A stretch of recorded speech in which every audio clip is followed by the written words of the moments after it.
Bonjour, Guillaume Merlato. Enchanté, monsieur Merlato. Du coup, ma première difficulté, c'est du coup les OKR stratégiques qui ne sont pas des OKR stratégiques. Là, du coup, là, je commence à accompagner des équipes côté métier à moi. Et en fait, voilà, il n'y a pas cette vision claire en fait au niveau des OKR stratégiques. Et du coup, l'idée, c'était de me dire, du coup, qu'est-ce qu'on fait du coup dans ce cas-là? Est-ce qu'on dit, tant pis, finalement, bon, on les a pas, on travaille plutôt sur des OKR tactiques et du coup, bon, c'est un moindre mal. Voilà, enfin aujourd'hui, voilà, nous, la difficulté qu'on a, c'est vraiment de ne pas avoir des bons OKR, voilà, c'est au niveau. J'imagine qu'on va aller dans ce cas-là. Donc, ok, donc pas d'OKR clair de haut niveau, c'est ça ton point. Oui, oui. Et du coup, qu'est-ce qu'on fait? Donc, c'est vrai que les traditionnels, enfin, typiquement, on a on propose deux niveaux d'implémentation des OKR, hein, donc les OKR plutôt stratégiques, généralement à l'échelle d'un an, et puis les OKR tactiques ou les OKR d'équipe ou opérationnels, donc à l'horizon de quelques mois. C'est une implémentation parmi d'autres. Mais dans ton contexte, Guillaume, qui est un grand compte, enfin une grande société, on va dire, tu as plutôt besoin de deux niveaux. Donc, les OKR stratégiques, en fait, les OKR nécessitent un prérequis, qui soit soit la stratégie, soit des OKR stratégiques. Pourquoi ce prérequis? C'est que les OKR, en fait, se positionnent en tant qu'outil d'exécution de la stratégie. Donc, a priori, effectivement, c'est pas du standalone. Il faut un entrant pour y aller. Maintenant, donc ça, c'est ton problème. Maintenant, si on n'a pas cet entrant, qu'est-ce qu'on fait? Ça serait dommage de ne pas y aller, ne pas tester des OKR au niveau de l'équipe, parce que c'est, comme je l'ai dit en préambule, c'est un outil qui a besoin d'être contextualisé. Donc, il y a un apprentissage associé aux OKR, à la mise en place des OKR. Et donc, finalement, commencer avec des OKR tactiques au niveau d'une équipe peut permettre, je veux dire, de commencer à acquérir les bases, à trouver une implémentation possible. Mais si tu n'as pas d'OKR stratégique, le coup à jouer est en fait de se focaliser sur la mission de l'équipe. C'est-à-dire comment faire mieux ma mission, où est-ce que je veux être, où est-ce que l'équipe veut être dans 2 ans, dans 3 ans, et finalement de se concentrer là-dessus. Parce que quoi qu'il arrive, faire mieux sa mission, ça, quelle que soit la stratégie, quelque part, ça devrait aller dans le bon sens.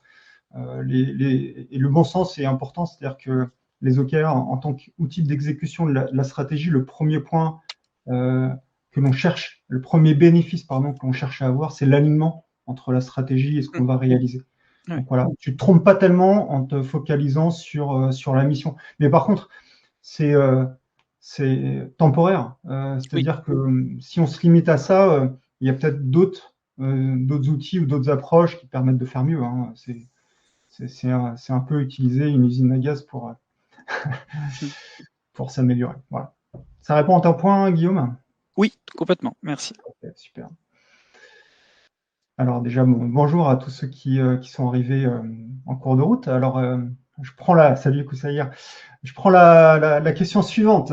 Quelle va être elle? Quelle va-t-elle être? C'est dur à dire ça.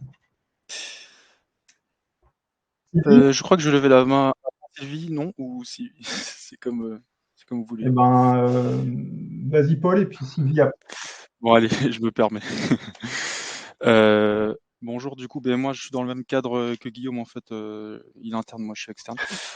Du coup, c'est une grande boîte. Donc on a les problématiques, j'ai les mêmes problématiques que lui, bien entendu, puisque c'est voilà. Du coup, moi ma question c'est plutôt, j'entends bien au niveau des OKR stratégiques, voilà, il y a peut-être c'est important d'en avoir. Moi, je me demandais si on peut aussi commencer et évoluer avec des key results qui sont des outputs. Est-ce que du coup, c'est acceptable du moins d'avoir un niveau de qualité au niveau des key results qui soit pas optimal?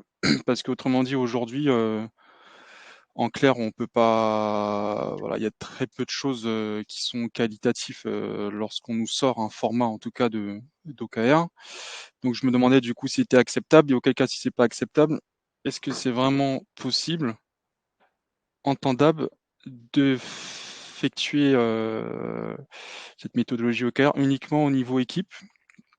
En l'occurrence, nous, on a expérimenté des choses, mais qui ont échoué au niveau équipe. Et donc, la raison était qu'il n'y avait pas d'OKR stratégique. En l'occurrence, en fait, j'ai l'impression que dans ce framework, on est toujours piégé par un niveau qualitatif qui n'est pas suffisant parce qu'en fait, l'alignement, la coordination au niveau global d'une DSI complète, et je ne sais pas si c'est possible, hein, il paraît que ça a été possible, mais moi j'ai des doutes. Donc je me demande comment on peut commencer quand les choses sont toujours faites à moitié. Voilà, donc pour résumer en deux questions, est-ce qu'on peut travailler avec des key results qui sont des outputs, donc des choses pas très, on va dire, parlantes?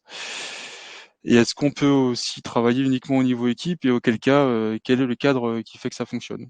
Voilà, si vous avez des retours d'expérience par rapport à ça. Euh, donc pour répondre au premier point, donc des OKR dont l'objectif sera un bon objectif, mais les résultats clés plutôt des livrables, des solutions, des outputs, hein, comme tu les appelles, plutôt que des outcomes, c'est-à-dire des résultats ou des impacts, hein. C'est ça le point.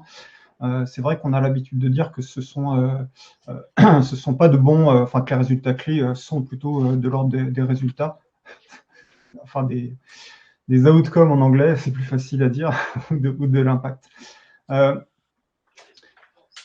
Je dirais que rester sur des résultats clés de niveau livrable, à titre personnel, je comprends la difficulté et je la croise régulièrement. Mais si on s'arrête là, je pense qu'on ne change pas la donne. Pourquoi? Parce que derrière, ce que nous permet les OKR et d'autres approches du même type, hein, c'est de changer notre modèle mental, d'aller d'une approche par les livrables à une approche par le résultat ou l'impact. Donc, si tu as des résultats qui sont du niveau livrable, finalement, tu ne changes pas ce modèle mental, tu ne changes pas ton regard. Et donc, finalement, tu ne vas pas bénéficier de l'intérêt, on va dire, des OKR. Donc, pour moi, c'est ça la limite de l'exercice. Et j'ai une autre question qui arrive dans ce cas-là, c'est si tes résultats clés sont délivrables, qu'est-ce que t'apportent les OKR? Ça devient une surcouche qui n'apporte pas grand-chose de plus, en fait, par rapport à ton pilotage classique, enfin, agile, classique, peu importe la manière de tes livrables. Tu vois mon point, c'est que qu'est-ce que ça apporte en plus, voilà. Et donc c'est ce point, ce qui apporte en plus qu'on loupe, hein. Donc c'est pour ça que oui, on évite que les résultats clés soient tous délivrables, parce que ça peut arriver que tu aies un résultat clé qui soit un jalon important, un livrable nécessaire pour atteindre ton objectif, mais on est plus dans l'exception que dans la généralité. D'accord. Autrement dit, il faut prendre ce qui est bien et puis essayer de l'exploiter tant qu'on peut. C'est-à-dire que sur tous les OKR qui sont disponibles, en tout cas nous qui retombent, il y en a que quelques-uns qui sont exploitables. Et en l'occurrence, j'ai l'impression qu'il faut commencer avec peu, peut-être, potentiellement. Oui. Bon, c'est comme ça que je le verrai. C'était du coup l'objet de la question, quel était votre avis par rapport à ça? Oui, alors c'est sûr. Alors, il y a deux points par rapport à ça. C'est est-ce qu'ils sont exploitables ou pas? Est-ce qu'ils sont de bonne qualité ou pas? Je dirais, on peut commencer avec ça, mais on peut commencer avec ce niveau d'OKR, mais faut surtout pas s'arrêter là. C'est-à-dire que les OKR, ça demande une montée en compétences, justement, pour changer le modèle mental. Et donc, quelquefois, cette montée en compétences peut prendre du temps. Et donc, il ne faut surtout pas s'arrêter à des OKR de type livrable. Maintenant, il y a quand même un point qui est normalement plutôt facile à aborder, sauf si on n'a pas accès aux personnes qui ont défini les OKR, ce qui peut être un problème, hein. C'est effectivement, qu'est-ce qu'on en attend finalement de ces livrables? Qu'est-ce qu'il y a derrière? Qu'est-ce qui se passe si on ne l'atteint pas? Et qu'est-ce qui se passe? C'est quoi l'étape d'après si on l'atteint, si on arrive à livrer?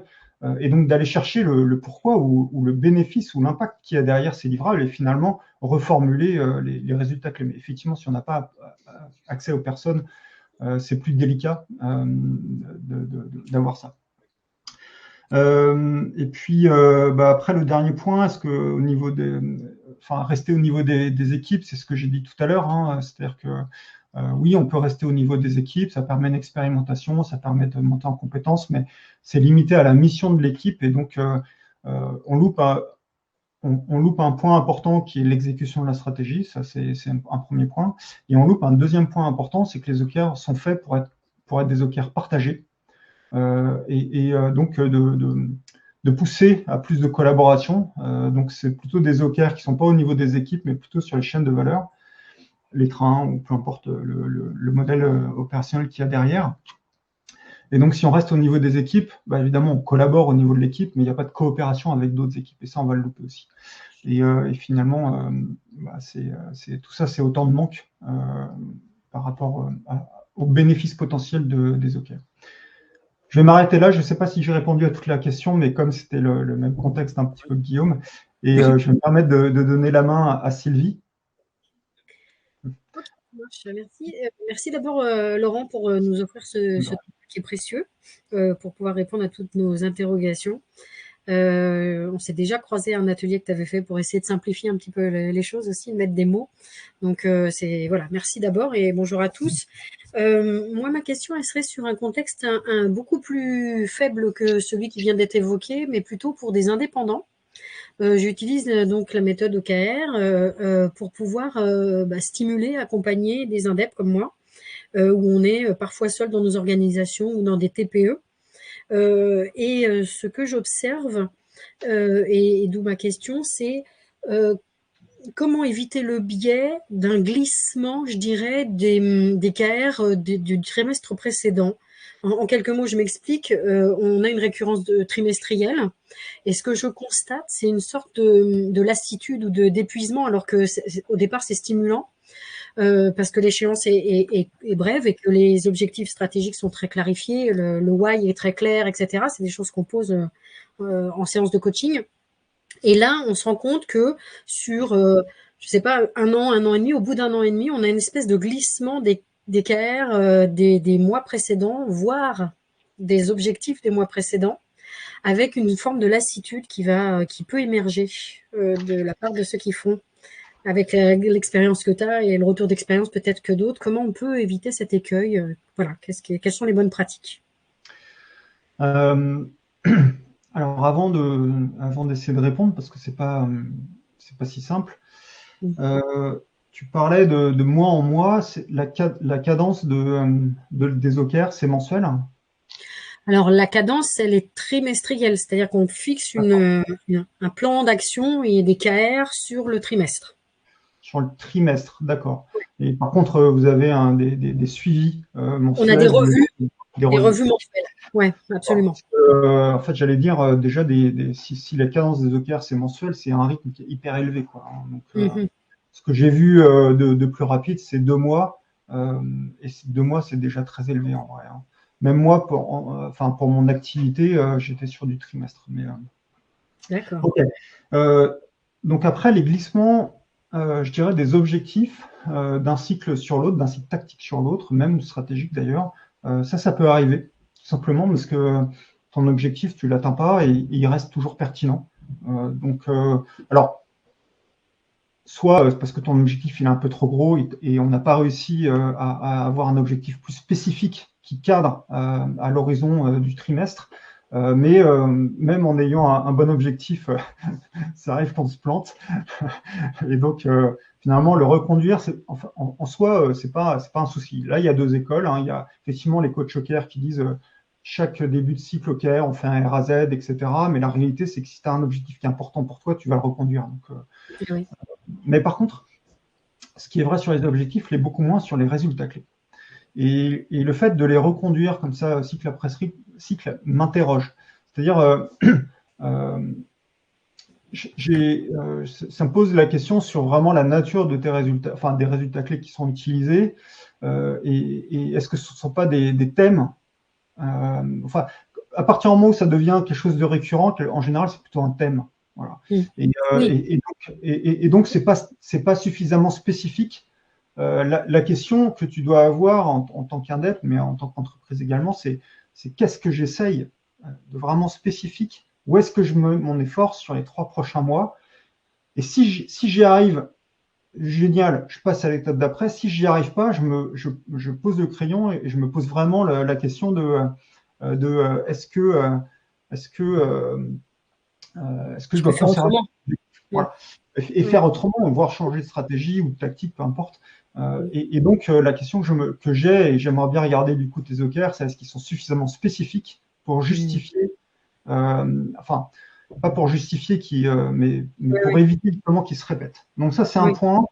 En fait, on va avoir une lassitude, et c'est vrai un petit peu quelles que soient les méthodes, si on l'utilise pas bien. Mais c'est un peu facile de dire ça parce que ça veut dire que si ça marche pas, c'est de votre faute. Mais, non, mais le truc, c'est qu'en fait, c'est un cadre qui doit nous aider à prendre des décisions et des décisions qui peuvent être structurantes. Donc, c'est quelque chose qui revient, qui ne m'aide pas à prendre des décisions, bah, visiblement, l'objectif il est trop généraliste, les résultats clés, c'est plus des thèmes, et finalement, est-ce que c'est vraiment utile? Donc là, pour répondre plus concrètement, il faudrait qu'on regarde tes OKR. Alors, je vais éviter d'avoir ce type de réponse tout le temps, parce que ce serait un peu facile de ma part. Mais voilà. Ouais, après, sur l'aspect lassitude, alors, il y a deux points. Le premier, c'est peut-être que la mise en place des OKR ou la pertinence des OKR justement est pas bonne. Et donc là, c'est comme tout ce qu'on a appris avec l'agilité, c'est-à-dire que il faut utiliser les cycles OKR comme des cycles d'amélioration continue. Et donc en positionnant une rétrospective à la fin du cycle, et en se demandant comment on peut faire mieux, quoi. Donc clairement dire là, on a l'impression de perdre mon temps, donc qu'est-ce qui ne va pas et comment je peux faire mieux. Donc ça, c'est un premier point, c'est l'amélioration continue de manière à avoir quelque chose qui m'apporte vraiment de la valeur. Et le deuxième point, c'est est-ce que les objectifs sont assez ambitieux pour que ça vous challenge au cours du trimestre. Donc c'est l'ambition qu'il y a derrière, sans être irréaliste, parce qu'il faut pas que je me démotive, mais c'est trouver le juste niveau d'ambition. Et ça, c'est pas facile, hein. C'est pas toujours évident.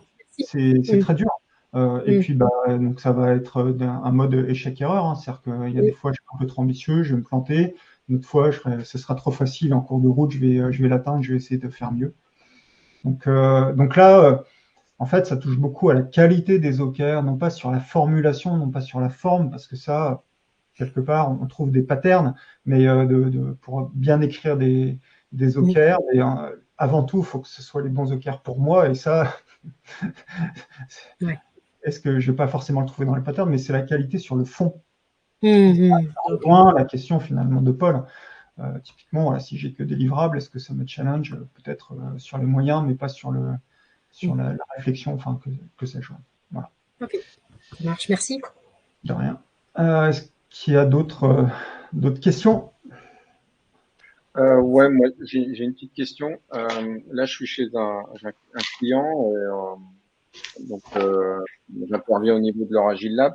On avait suivi une formation OKR avec toi et on pensait que ça allait nous permettre de pouvoir déployer ça au sein de l'entreprise. En fait, on se rend compte que on a du mal à convaincre, notamment les managers et jusqu'au DSI, de la pertinence de mettre en place les OKR. Et parce qu'en fait, ils ont l'impression que, il y a une grosse machine à mettre en place avec tous les rôles, etc. Et je voulais savoir, est-ce qu'il y avait moyen de leur proposer peut-être un fonctionnement un peu plus light pour commencer, pour pouvoir les convaincre, et puis quels seraient les arguments pour que ils acceptent de se lancer, quoi.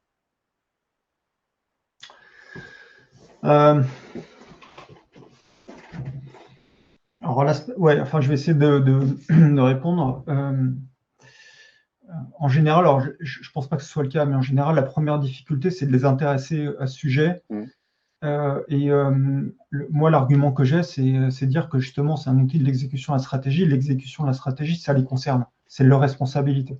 Et donc, la question que j'ai envie de dire, c'est comment vous faites aujourd'hui et est-ce que vous avez des problèmes liés à cette exécution de la stratégie? Donc, c'est toujours pareil, c'est revenir aux problèmes qu'on cherche à adresser. Parce que ramener un outil avec son lot son cortège de rôles et de processus, c'est sûr que si on n'a pas de problème et qu'on n'entend pas de valeur ajoutée, ça peut être compliqué à vendre. Donc, c'est OK, c'est de l'exécution de la stratégie, c'est quoi les problèmes qu'on rencontre aujourd'hui? Donc, ça peut être, je l'ai dit, en général, c'est plutôt l'alignement, mais ça peut être d'autres choses comme le focus, comme la responsabilité, etc. Et dire, OK, et comment aujourd'hui on essaye de le traiter, etc. Et en quoi les OKR pourraient nous aider. Donc, ça, c'est le premier point, c'est répondre à un problème. Okay. Et le deuxième, après, sur le fait que ça peut être vu comme une grosse machine, mon autre réponse, alors déjà, c'est que les OKR, ça peut être fait de manière très légère en vrai. Quand je fais les formations, c'est vrai que je monte un peu tout le panel de ce qui est possible de faire pour que justement, une fois qu'on est dans notre contexte, qu'on pioche ce qui va marcher. Par exemple, je sais que c'est pas ton cas, mais dans une startup, d'avoir une cadence stratégique et tactique, ça n'a pas forcément de sens. Quand je suis toujours en recherche de mon business model, la cadence stratégique, je m'en fous en vrai. Donc juste le tactique va m'aller, par exemple. Mais pour revenir à ton contexte, un des points clés, c'est se dire, OK, donc l'exécution de la stratégie, c'est votre responsabilité, d'accord, mais le petit bonus, c'est que ça existe déjà. On exécute déjà la stratégie. Donc en fait, l'idée clé, c'est que les OKR doivent s'inscrire dans cet existant. Donc de ne pas voir ça comme quelque chose, comme une surcouche qui se rajoute, mais finalement un cadre qui va venir juste ajuster l'existant. Très concrètement, c'est amender les agendas plutôt que de partir sur les livrables ou le pilotage des projets. C'est de commencer la réunion par le suivi des OKR. Et puis, donc si tu le prends par ce biais, il y a moyen d'avoir une écoute un peu plus attentive. Et après, de dire, bah, on a identifié notre problème, on a un existant, on va faire un pilote. Une des clés, c'est le pilote. Est-ce que c'est un pilote sur une ou deux équipes, sur un train ou une chaîne de valeur, sur des équipes en verticale? Ça dépend du problème qu'on a à régler, mais de faire un pilote pour montrer que finalement, il y a peut-être un coût, oui, on ne va pas se mentir, hein, il y a un coût à aller sur les OKR, mais est-ce que ça résout le problème qu'on cherche, qu'on a finalement? Et donc, le faire par pilote, bah, ça minimise le coût. Et puis, on commence déjà à apprendre pour la phase de déploiement après. Ouais. Ok. Je ne sais pas si ça ouais. Après, tout dépend de la psychologie des gens qu'on a en face. Ouais, c'est une autre discussion, ça. Mais merci, c'est parfait. Ouais. Geneviève, tu as levé la main. Ah.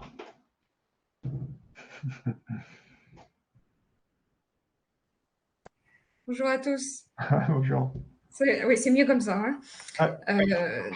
Donc, Geneviève Denier, coach agile, transformation agile.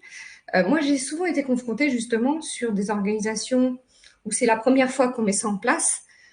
Alors, soit on a un manager, un DG qui est très courageux et qui va à fond, soit on en a qui vont justement hésiter. Et en fait, je me suis retrouvée avec des OKR ou des objectifs complètement irréalistes parce qu'on n'avait pas de mesure avant et justement qui découragent totalement. Donc en fait, je trouve que l'approche, elle devrait être un peu différente. C'est-à-dire qu'on devrait avoir effectivement ces OKR qui donnent la direction, qui donnent le sens qu'on veut avoir. Par exemple, on veut diminuer le time to market, on veut augmenter etc.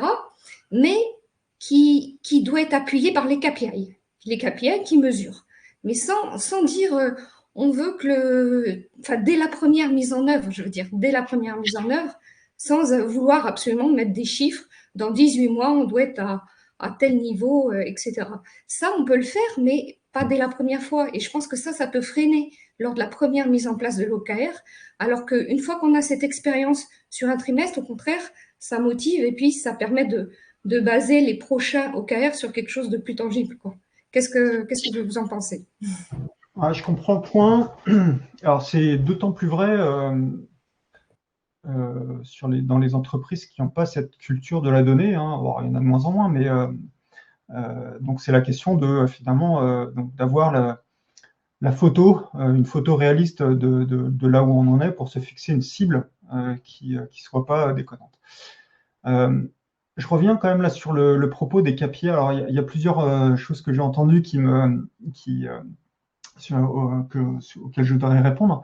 Le premier déjà, on va l'évacuer, c'est 18 mois, ça me semble être un horizon de temps qui est très très long, trop long.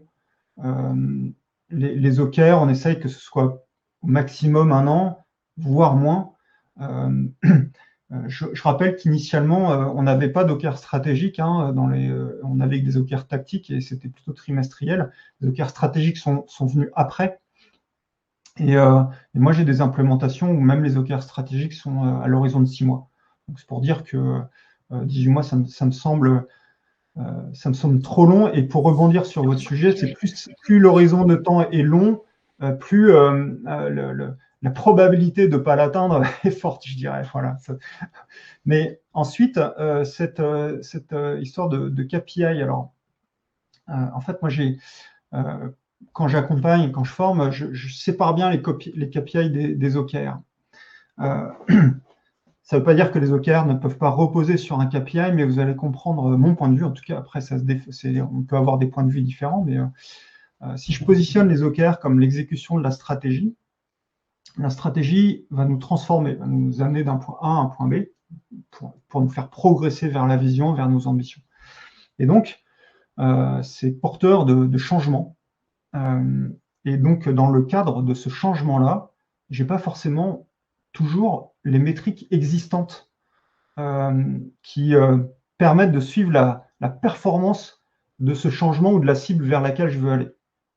Donc, l'idée de se dire ça repose sur des KPI avant de commencer à aborder les OKR, c'est pas toujours possible et ça n'a pas toujours de sens, encore une fois, parce que le changement peut nous emmener.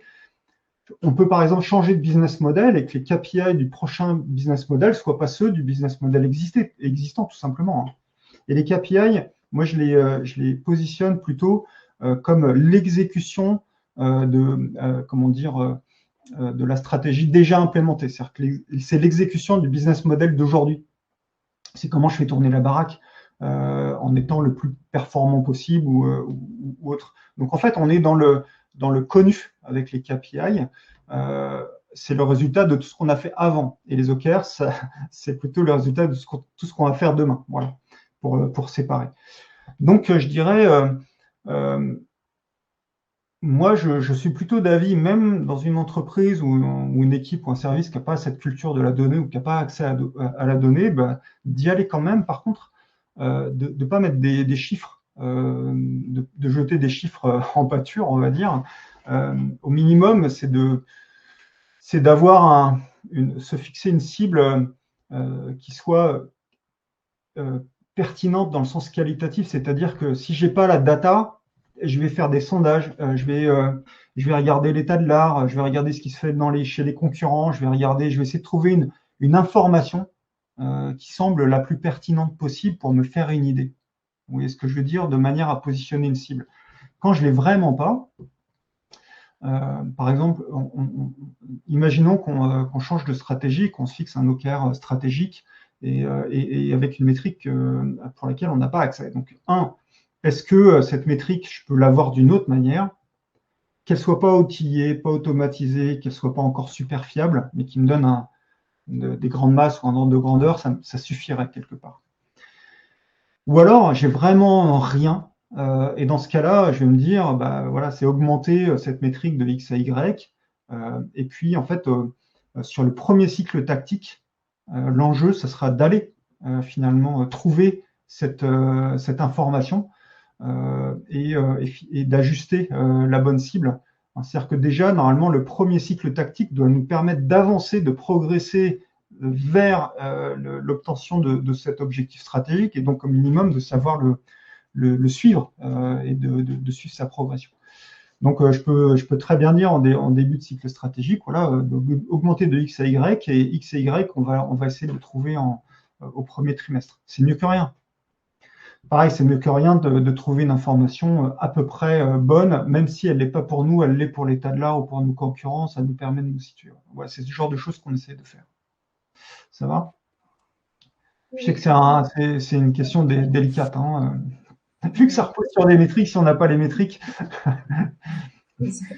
Alors, c'est ce qu'on appelle, juste pour information, ce qu'on appelle les métriques de référence. Il y a 3 types enfin, les résultats clés de référence. On a 3 types de résultats clés. On a les résultats clés, je dirais, connus, hein, de X à Y. Les résultats clés de référence, on n'a pas encore la valeur. Et puis, les résultats clés type jalon que j'ai évoqués avec Paul, qui restent exceptionnels. Voilà un petit peu. Donc tout ça pour dire que ça existe et qu'on le rencontre. Ouais, je veux bien poser une question. Vas-y, Cécile.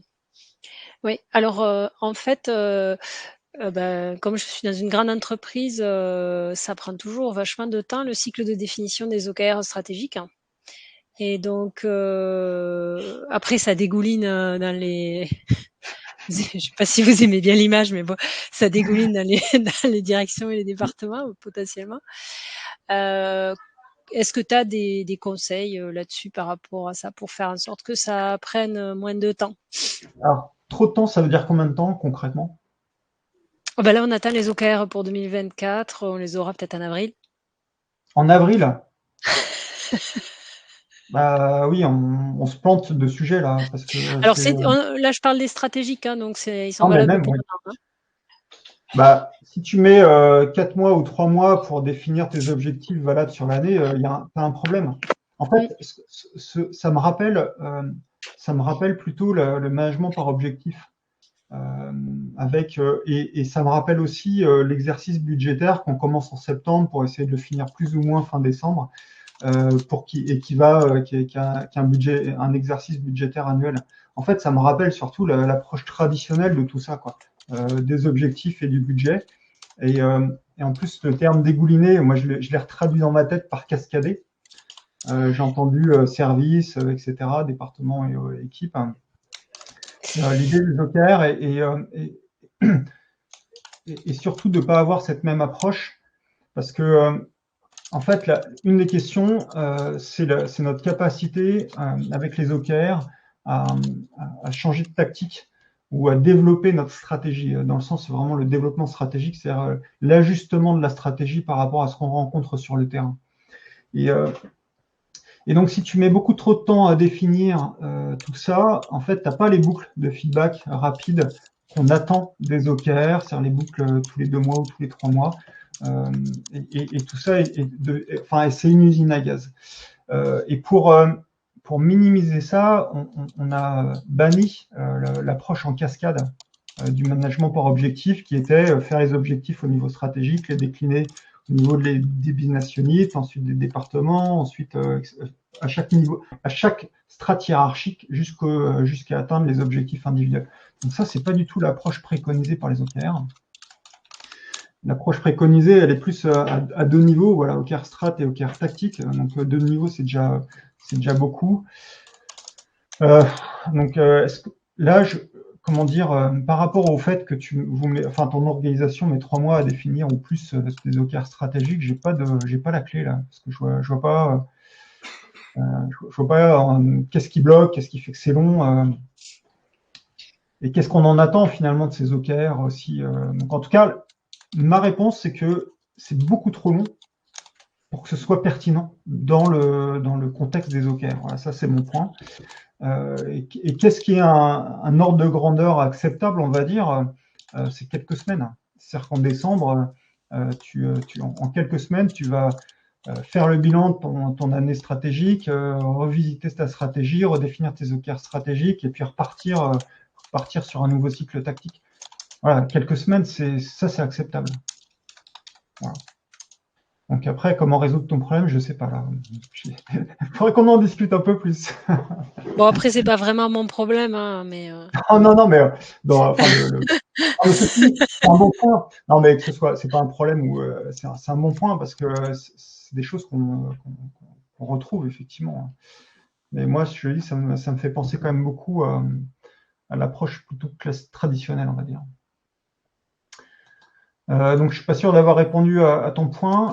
Si, c'est très intéressant ta réponse. Ouais. Merci beaucoup. Ouais. De rien. Et du coup, qui avait levé la main après? Je m'en rappelle plus. J'ai pas noté. Tu laisses la main juste derrière, mais c'est juste un commentaire. Est-ce que finalement ce que Cécile évoquait ne revient pas aussi à un pattern qu'on peut voir avec une volonté d'avoir des OKR parfaits, parfaitement écrits, donc qui passent par des réécritures et où on a du mal finalement à les communiquer, quoi. Enfin, moi, je constate Alors, ça.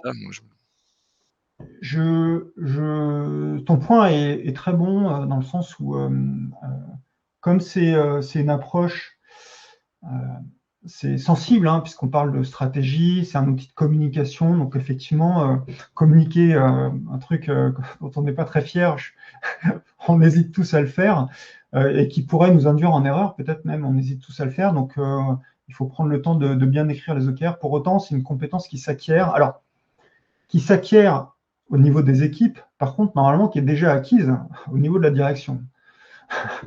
Donc, et donc, pour aller dans ce sens, comme c'est une compétence qui s'acquiert, faut accepter que ce soit pas parfait et qu'on va apprendre au fur et à mesure. Par contre, ce qui est pas acceptable, c'est pas être en amélioration continue là-dessus. Voilà. Maintenant, pour revenir au point de Cécile, là où je te dis, ça me fait penser plus à l'approche traditionnelle, c'est que en fait, le temps d'avoir ces OKR stratégiques, ça ressemble à une stratégie qui est construite, alors je me trompe peut-être, hein, mais qui est construite, en tout cas c'est des cas que j'ai vus, voilà, qui est construite par l'agrégation de tout ce qui est remonté. Donc en fait, il y a un temps où les managers demandent à remonter au top manager jusqu'en haut, et donc en fait on construit finalement une stratégie agrégée. Ça ressemble à, tu vois, toutes les roadmaps de projets qu'on a connus et qu'on ne finisse pas, où il y en a trop. Et après, avec un temps d'arbitrage pour que ça passe dans le budget qu'on s'est fixé. Donc, c'est toute la partie exercice budgétaire dont je parlais, où il faut comment dire, faire attention aux uns et aux autres, aux susceptibilité, aux baronnies ou ce genre de choses. Et après, ça redescend. Donc, c'est plus, tu vois, ce mécanisme de montée, de négo et de redescente qui peut être long. Et moi, en tout cas, c'est ce que j'ai croisé. Voilà. Après, voilà, je ne sais pas si c'est le contexte. On a encore quelques minutes. Et c'était Patrick, non, c'est toi qui avais levé la main, je ne sais plus. Oui, alors moi je suis assez nouveau sur les OKR parce que j'ai découvert ça au dernier Agile Tour, donc j'ai pas vraiment l'expérience, mais je voulais rebondir sur ce qu'avait dit Geneviève. Ce qui me paraissait assez étonnant, c'est de se fixer des OKR assez ambitieux. Par exemple, si tu dis oui, bah l'objectif ça va être de diviser par 2 le time to market, si c'est pas dans le, enfin pour moi, hein, c'est mon point de vue, c'est pas dans l'esprit agile, c'est-à-dire que l'esprit agile, tu fais un incrément, tu apprends au fur et à mesure, et puis tu t'améliores justement, et au départ tu connais pas forcément, donc tu sais que tu vas te planter, et prendre automatiquement, alors j'ai peut-être mal compris, hein, Geneviève, mais prendre automatiquement un objectif ambitieux, sachant que bah, on a de grosses chances de pas l'atteindre, je comprends pas trop la démarche. Alors c'est peut-être, j'ai peut-être pas bien compris la. En fait, tu as exactement dit, moi ce que j'ai entendu, c'est time to market divisé par 2 dans 6 mois. Ouais, c'est bien ce que je disais. On est d'accord. Et c'était censé motiver tout le monde, mais Alors, motiver surtout ceux qui ont pris la décision, sûrement. Il y avait une motivation derrière qui était importante. Les objectifs ambitieux, ils ne sont pas là pour démotiver les gens. Alors, est-ce que c'est compatible avec l'agilité ou pas? Effectivement, les OKR, c'est pas un outil de l'agilité. Par contre, normalement, ça marche bien dans le contexte agile et on le fait avec l'état d'esprit de l'agilité, c'est-à-dire co-construit, etc. Maintenant, pour revenir à ton point, est-ce que time to market divisé par 2, moi, je ne sais pas si c'est ambitieux ou pas. Par contre, l'idée des objectifs ambitieux est de chercher à les atteindre, non pas par une optimisation de ce qu'on fait déjà, mais par un changement. C'est-à-dire qu'on va faire différemment. C'est ça l'ambition qu'il y a derrière. C'est pas spécialement atteindre le time to market divisé par 2. C'est que si on continue à faire comme aujourd'hui, en essayant d'optimiser, de tuner finement notre process, on va faire moins 10%, moins 20%, ce qui est déjà peut-être très très bien. Mais par contre, si pour la pérennité de l'entreprise ou du produit, que sais-je, il faut aller au-delà, il faut qu'on trouve une autre manière de faire. Et c'est là où on met...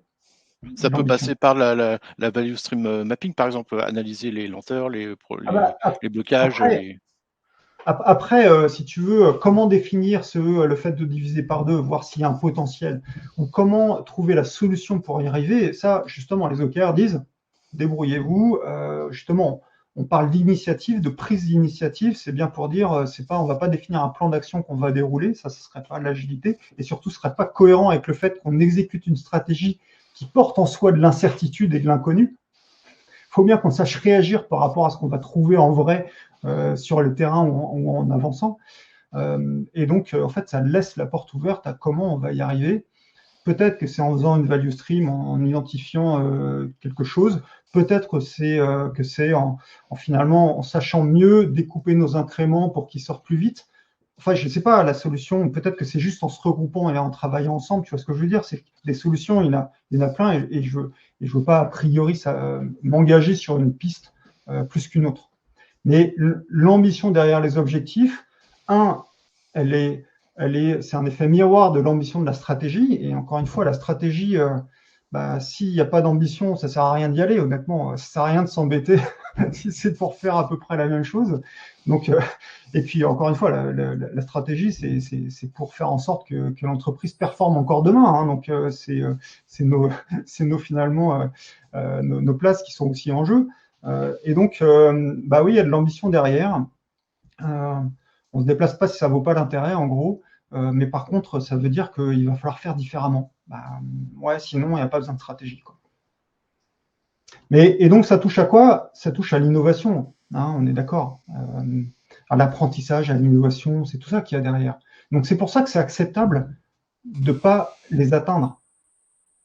Maintenant, si on n'a que des objectifs qu'on n'atteint jamais, c'est terrible pour le moral. Et donc, c'est là où on va compenser, on va avoir les patterns, l'état de l'art un petit peu aujourd'hui, c'est de dire, pour 2 objectifs ambitieux, on va faire un objectif engagé, c'est-à-dire qu'on sait claquer à 100%, alors que les objectifs ambitieux, on va les claquer à 70%. Voilà, c'est histoire d'allumer du verre, on va dire, et pas être en situation d'échec tout le temps. Bon, je ne sais pas si ça répond. Oui. Cécile, tu as relevé la main, ça sera la dernière question. Nel, salut, tu dois y aller. Oublié d'ouvrir le micro. Oui, j'ai relevé la main parce que alors j'ai pas encore lu ton livre, mais c'est au programme parce que c'est d'ici le 15 mars, je crois, qu'il faut que je le lise. Donc j'ai lu le livre de John Doerr, par contre, John Doerr ou John Doerr, je sais pas comment on dit. Moi non plus. Et Mesurer pas vu la différence. Comment? Il s'appelle Mesurer ce qui compte. Mesurer ce qui compte. Ouais, mesurer ce qui compte. Et j'ai pas vu du tout la différence entre OKR stratégique, OKR tactique. Alors j'ai peut-être loupé ça. Et du coup, ce que j'ai pas compris, parce que dans le livre de John Doerr, j'avais l'impression qu'il y avait une forme de dégoulinage. Alors pas du dégoulinage systématique, hein, mais une forme de communication en flux, ou peut-être entre les OKR qui sont faits au niveau des équipes ou au niveau des départements, et puis les OKR qui peuvent être les OKR faits au niveau de la direction, pour que tout le monde s'aligne un peu dans la même période. Enfin, c'est ce que j'avais compris à la lecture du livre, mais je peut-être voilà. Et donc ma question, c'est du coup comment les OKR stratégiques et tactiques, ça rentre là-dedans, ou plutôt comment toi tu fais avec les OKR tactiques par rapport aux stratégiques? C'est peut-être ça ma question. Oui, alors la question est vaste. Oui, alors OKR stratégique, OKR tactique, c'est une bonne pratique, c'est un état de l'art, c'est une implémentation possible, et c'est pas la seule implémentation possible. Et effectivement, on la retrouve pas telle quelle dans le livre de John Doerr. Bon, entre parenthèses, le livre de John Doerr, ça reste une référence. Mais John Doerr, il a commencé à faire les OKR dans les années 70. Et donc, surtout, il a fait les OKR dans un contexte d'entreprise, je dirais, traditionnelle, même si c'était innovante, etc. Et c'est pas les entreprises de 2020, voilà, avec toute l'agilité mise en place et autres. Donc, je dirais faire attention à l'état d'esprit du livre. C'est pour ça qu'on a effectivement plus ce sentiment de cascade côté John Doerr. Et aujourd'hui, les OKR, on les implémente de manière un petit peu différente. Donc voilà, comme c'est un livre de référence, on n'ose pas trop dire qu'il date un peu. Mais en tout cas, pour moi, c'est pas un livre de référence aujourd'hui. Hein. Et après, voilà, les OKR tactiques et stratégiques, comment on fait la question est vaste. Enfin, faudrait qu'on. C'est pas grave, je lirai. Hein je lirai ton livre. Ouais, je sais pas si ça va répondre à ta question. Mais non, c'est quoi le point très rapidement que je comprenne? Par rapport trouver une alternative à ce dégoulinage entre guillemets en s'appuyant sur des OKR tactiques en fait.